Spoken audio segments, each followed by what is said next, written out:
మొత్తానికి బండి సంజయ్ కొడుకు బండి సంజయ్ కలిపి నిజంగా రేవంత్ రెడ్డిని గట్టెక్కిస్తున్నారని చెప్పాలి. అరే వాళ్ళ పర్సనల్లో వాళ్ళే ఉన్నారు, ఈయనని ఎట్లా గట్టెక్కిస్తున్నారు, ఈయనే కదా వాళ్ళని గట్టెక్కిస్తున్నారు అని కూడా అనుకోవచ్చు. ఈయన ఆయనని గట్టెక్కిస్తున్నాడు, ఆయన ఈయనని గట్టెక్కిస్తున్నాడు. ఏ విధంగా? ఆయనకేమో ఎట్లా తెలుసు కదా, సెక్షన్లో ఏమో చాలా మంచి ఘాటుగా పెట్టినప్పటికీ నోటీసులు ఇచ్చి మెల్లగా నువ్వు పెళ్లి పిలిచినట్టు ఆహ్వాన పత్రికలు వేసి నువ్వు రానైనా సిట్టు వేసినాము, సిట్టు విచారణకు రా, ఏం జరిగింది, మీరు ఇవన్నీ XYZ అని అడుగుతారు. వస్తే ఇప్పుడు ఇంతవరకు అయితే ఆ సిట్టు విచారణకు కూడా రాలేదు, దాన్ని గౌరవించింది లేదు, వీళ్ళేమో కనిపించట్లేదు అనేసి పోలీస్ డిపార్ట్మెంట్ నిమ్మకు నీరెత్తినట్టు చేతులు ఎత్తేసి కూర్చుంది. సో ఇది ఎందుకనంటే దేనికి ఇది? ఎవరి అలసత్వం వల్ల, ఎవరి ఇది చూసుకొని ఈ రకంగా జరుగుతుందనేది పెద్దగా నేను చెప్పాల్సిన అవసరం లేదు, మీరే ఎక్స్పెక్ట్ చేయొచ్చు. అయితే ఇప్పుడు ఇక్కడ రేవంత్ రెడ్డి కలిసి వచ్చిన అంశం ఏందని మీరు అనుకోవచ్చు. ఏముంది, రాష్ట్రంలో ఎట్లున్నాయి పరిస్థితులు? కరెంటు కోతలు. నేను చెప్పేది ఇంకా పల్లెటూళ్ళ పరిస్థితి కూడా చెప్పట్లే. హైదరాబాద్లలో ఒక్కొక్క ఏరియాలలో ఎన్నెన్నిసార్లు కరెంటు పోతుందో తెలుసు, రాత్రులు ఎట్లాంటి గోసపడుతున్నారో తెలుసు.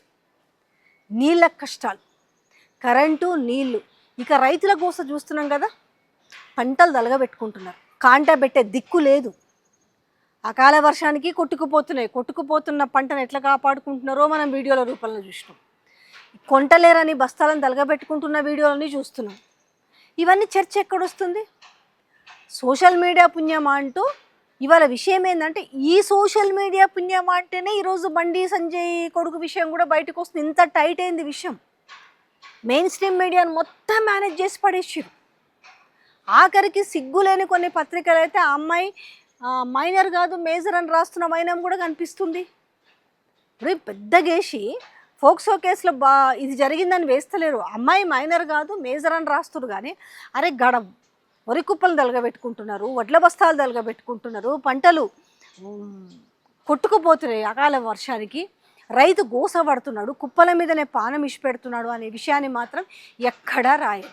ఇవన్నీ కూడా సోషల్ మీడియానే వెలికితీస్తుంది. అది కూడా అన్ని సోషల్ మీడియా కాదు కదా, వేళ్ళ మీద లెక్క పెట్టగలిగేంత సోషల్ మీడియా వాళ్ళంతా. ఇప్పుడు ఈ సంజయ్ కొడుకు పరిస్థితి కూడా అంతే కదా, మెయిన్ స్ట్రీమ్ మీడియాని మేనేజ్ చేయగలిగారు. కానీ అంత ఒక వర్గమైన సోషల్ మీడియాని మేనేజ్ చేసిరు. కానీ ఇంకొక వర్గం సోషల్ మీడియాని మేనేజ్ చేయలేకపోవడం వల్ల ఒక ఉచ్చులాగా బిగుసుకుంటుంది. అసలు కదా వీళ్ళకి వచ్చిన బాధ అంతా కూడా ఈ సోషల్ మీడియాతో. అందుకే ఆ రక్షణ సేన పార్టీ ఆమె అంటుంది కదా, ఎవరైతే దీన్ని ఇష్యూని హైలైట్ చేస్తున్నారో వాళ్ళని తీసుకుపోయి జైల్లో పెట్టాలని చెప్తున్నాను. అక్కడ బాధితురాలకు న్యాయం చేయమని చెప్పట్లేదు. మెల్లగా 6వ రోజు లేచి కళ్ళు దూసుకొని మెల్కొచ్చి బీఆర్ఎస్ సోషల్ మీడియా ఎవరైతే బయట పెట్టిరో అని వాళ్ళు ఆ సోషల్ మీడియాని, ఇంకా వాళ్ళు కాకుండా ఎవరైతే ఇష్యూని బయట పెడుతున్నారో వాళ్ళని తీసుకుపోయి లోపటేయాలట.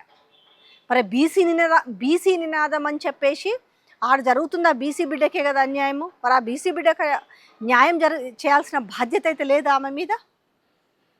సో ఈ రకంగా ఏందనంటే ఈ ఇష్యూ వల్ల మొత్తానికైతే ఈ ఇష్యూ ఎవ్వరు కూడా ఇంకా మామూలుగానే రాయదు. ఈ ఇష్యూ లేకుండానే మెయిన్ స్ట్రీమ్ మీడియా ఏది చూపించదు, ఆ పత్రికల్లో రాయదు. ఇలాంటి నేపథ్యంలో ఏమైందంటే ఈ విషయాలు ఏవి బయటికి రాకుండా నిమ్మలంగా ఉన్నాడు ఇవాళ రేవంత్ రెడ్డి. రాష్ట్రంలో ఇవాళ కల్లోలంగా పరిస్థితి ఉంది. కానీ ఇవాళ ఏమన్నా కానీ నేను ఒక్కడున్నానా, నా క్యాబినెట్లో వాడిని వీకేద్దామా, వీడిని వీకేద్దామా, నా సీట్ అయితే పదిలంగా ఉందా లేదా, నేనైతే నిమ్మలంగా ఉన్నానా లేదా, అమ్మయ్య ఇప్పుడు ఈ టాపిక్ వచ్చింది, ఇది మనము దీన్ని పట్టుకొని సస్టైన్ అవుతాం, కొన్ని రోజుల పాటు ఇది నడిచిపోతుంది. అక్కడ ఏదో మనం కొంత బండి సంజయ్ హెల్ప్ చేసినాం అనుకో, మన పదిలం రేపు మన మీద ఈగ వాళ్ళనియకుండా చూస్తారు. ఇదే నడుస్తుంది అంతంతా. ఎవరు రైతుల గురించి పట్టించుకునే పరిస్థితి చెప్పారు? గవర్నమెంట్ ఏమైనా పట్టించుకునే పరిస్థితిగా? ఒక మంత్రి కానీ, ఒక ఎమ్మెల్యే కానీ, ఒక ముఖ్యమంత్రి కానీ రైతుల గురించి మాట్లాడే పరిస్థితి ఉందా? మన తెలంగాణ తొలి ముఖ్యమంత్రి బయటకు వచ్చి రైతుల కష్టాలు నష్టాలు మాట్లాడితే మరుసటి రోడ్డు నుంచి ఈ లొల్లి ఒకటి అందుకున్నారు, సరిపాయి. పోనీ అక్కడ బాధితురాలకి ఏమన్నా న్యాయం జరిగిందంటే అది లేదు. ఆ అమ్మాయి అట్లా, అమ్మాయి ఇట్లా, అమ్మాయి అట్లా, వాళ్ళ అప్పులు ఉన్నాయి, వాళ్ళకి సప్పులు ఉన్నాయి, ఈ అమ్మాయిని ఎరగా వేసిరని దిక్కుమాలిన రాతలు, దిక్కుమాలిన మాటలు మాట్లాడుతున్నారు. కానీ అమ్మాయికి న్యాయం చేయాలా? ఇక్కడ రైతులు గోసపడుతున్నారు, అన్నమో రామచంద్ర అంటున్నారు అనే పరిస్థితి కూడా లేదు. మీదికెళ్ళి చిట్చాట్లు చేసుకుంటా మస్తు గతంలో కంటే జొన్నలు ఎక్కువ వండినాయి, కందులు ఎక్కువ వండినాయి, వరి ఎక్కువ వండింది అంటారు. కానీ అరే మనం వాళ్ళని ఏ రకంగా ఆదుకుంటున్నామనే విషయం ఏమన్నా ఒంటి మీద స్పృహ ఉందా? లేదు. కానీ తెలంగాణ ప్రజలు ఒక్కటి గుర్తుపెట్టుకోవాలి, జరుగుతున్న దరిద్రాన్ని చూస్తుంటే మీకు ఏమనిపిస్తుంది? అసలు ఒక ఆడపిల్లకు న్యాయం చేయడానికి గిన్ని రకాల వార్తను బయటికి లేపుతున్నారు. పోలీసు వ్యవస్థ మామూలుగా వేరే వాడిని అయితే ఉతికి ఆరేసి ఆడబెట్టేటోళ్ళు. కానీ ఈరోజు ఏం జరుగుతుంది? ఆయనని నైతికంగా రాజీనామా చేయమన్నందుకు లేనిపోని ఇవన్నీ వచ్చేస్తున్నాయి. అరే నువ్వు ఒక కేంద్ర మంత్రి పదవి హోదాలో ఉండి, సహాయక మంత్రి పదవి హోదాలో ఉండి నువ్వేం ప్రజలకు చెప్పాలనుకుంటున్నావు? నేను ఇట్ట కష్టపడొచ్చు. అందరూ కూడా అట్లనే కష్టపడొస్తారు. బండి సంజయ్ గారు అందరూ వాళ్ళ డ్రీమ్స్ని ఫుల్ఫిల్ చేసుకోవడానికి అందరు కష్టపడే వస్తారు. ఎవ్వరూ అంత ఈజీగా డబ్బుల మీద నడుచుకుంటే ఏం బయటికి రారు కదా. అసలు మీరు ఏం ప్రజలకు చెప్పాలనుకుంటున్నారు? ప్రజలకు ఏం మెసేజ్ ఇవ్వాలనుకుంటున్నారు? ఆ అమ్మాయికి ఏ రకంగా న్యాయం చేయాలనుకుంటున్నారు? అది మర్చిపోయి మనము నోటికి ఎంత మాట వస్తే మన గుండెలు మాదుకొని ఏం చెప్తే ఉంది అంటే మీకు ఒకటే ఉంది, మా దోస్తాడు ఉన్నాడు కాపాడడానికి అనేది. మీ దోస్తుకి ఏముంది, అమ్మయ్య ఇది ఇంకో 10 రోజులు జరగని నేను నిమ్మలంగా తడిగుడ్డు వేసుకొని పండుకోవచ్చు అని మీ దోస్తు అనుకుంటున్నాడు. అంతే కదా.